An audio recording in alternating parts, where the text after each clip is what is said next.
আজ থেকে বাড়ল ট্রেনের ভাড়া। এ নিয়ে অসন্তুষ্ট জানিয়েছেন সাধারণ যাত্রীরা।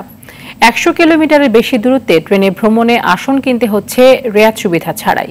১০১ থেকে ২৫০ কিলোমিটার ভ্রমণে ২০%, ২৫১ থেকে ৪০০ কিলোমিটার ভ্রমণে ২৫% এবং এর বেশি দূরত্বের জন্য ৩০% ছাড় পেতেন রেলের যাত্রীরা।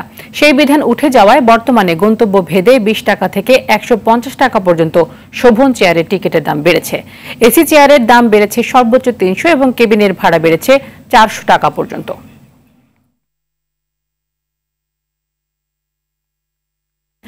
দর্শক, রাজধানী কমলাপুর রেলওয়ে স্টেশনে রয়েছেন সহকর্মী আশিকুল আলম, সরাসরি যুক্ত হচ্ছেন তিনি। আশিকুল, ট্রেনে যে বাড়তি ভাড়া আজ থেকে কার্যকর হচ্ছে, এই ভাড়া নিয়ে আসলে যাত্রীরা কি বলছেন? আমরা যেমনটি জানছিলাম যে অসন্তুষ্ট তারা আসলে, এবং রেল কর্তৃপক্ষ কি বলছে?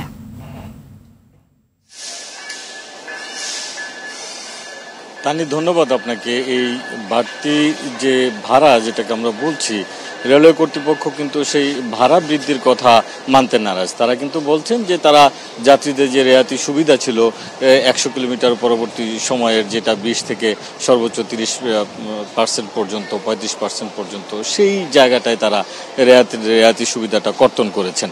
আর সে কারণেই কিন্তু এটা মানে ভাড়ার উপরেই কিন্তু প্রভাব পড়েছে।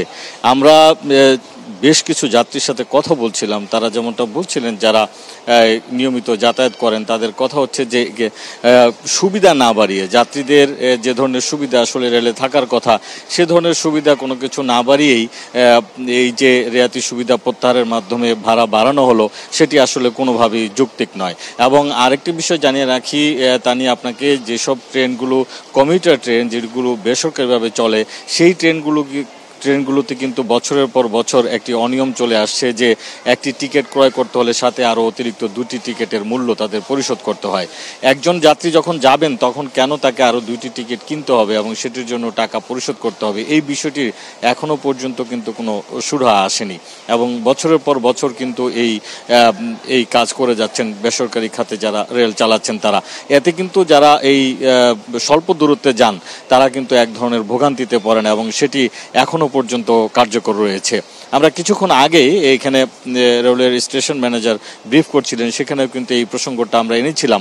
তখন তিনি বলছিলেন যে আসলে ভাড়া বাড়ানো হয়নি, রেয়াতি সুবিধা প্রত্যাহার করা হয়েছে। কিন্তু আলটিমেটলি কিন্তু সেই ভাড়া বাড়ানো হয়েছে। তাদের যাত্রীদের দাবি যে রেলের যে সব সুযোগ সুবিধা আছে, বগিতে অনেক সময় ফ্যান চলে না, টয়লেট ব্যবস্থাপনা ভালো না, পরিষ্কার পরিচ্ছন্ন থাকে না, এই বিষয়গুলোর উপর জোর দেওয়া, শীতাতপ নিয়ন্ত্রিত যেসব কোচ রয়েছে সেগুলোতে আসলে সেরকম ভাবে যাত্রীরা সেবা পান না, এই বিষয়গুলোর উপর জোর দেয়। এবং যারা রেলের কর্মকর্তা কর্মচারী যারা অনিয়ম করছেন, দুর্নীতি করছেন, বা রেলের যেসব খাতগুলো অপচয় হচ্ছে, যেসব টাকা অর্থ, সেই জায়গাগুলোতে হাত দিয়ে যাতে সার্বিক ব্যবস্থাপনার উপর পরিবর্তন আনেন এবং সেটি বাস্তবায়ন করেই যাতে যাত্রীদের সেবা বাড়িয়ে ভাড়া বাড়ানো হয়, সেটির উপরেই কিন্তু তারা বেশি জোর দিচ্ছেন এবং তারা সেটি বারবার কর্তৃপক্ষের কাছে আবেদন জানাচ্ছেন। এবং তারা বলছেন যে এটি বছরের পর বছর আমরা বলে আসলেও কার্যকর কোনো পদক্ষেপ না হতে এতে কিন্তু অনেকেই ক্ষোভ জানিয়েছেন।